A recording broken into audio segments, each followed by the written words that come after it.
ஆரோக்கியமாக இருக்க காஞ்சி மகாபெரியவா சொன்ன சுவாச கணக்கு. இந்த உலகத்துல எல்லாத்துக்குமே ஒரு கணக்கு உண்டு.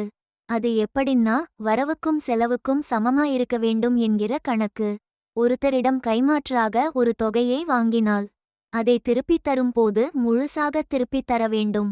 இல்லையென்றால் அந்த கணக்கு சரியாகாது. இதே கணக்குதான் நாம் உயிரோடு இருக்க அத்தியாவசியமான மூச்சு விடுகிறதில் உள்ள கணக்கும். மூச்சில் எந்த அளவுக்கு காற்றை உள்ளே வாங்குகிறோமோ அது வரவு. அதே அளவை திருப்பி வெளியே விட வேண்டும். இது செலவு.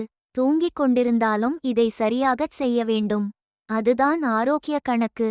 உள்ளே இழுக்கும் காற்றும் வெளியே விடும் காற்றும் சம அளவாக இருக்கும்படி பழகிக் கொண்டால் பெரும்பாலான உடல் உபாதைகளே வராது. ஒரு நாளைக்கு 21,600 முறை சுவாசிக்கணும். அதாவது ஒரு சுவாசத்துக்கு சராசரியாக 4 செகண்ட் எடுத்துக்கணும்.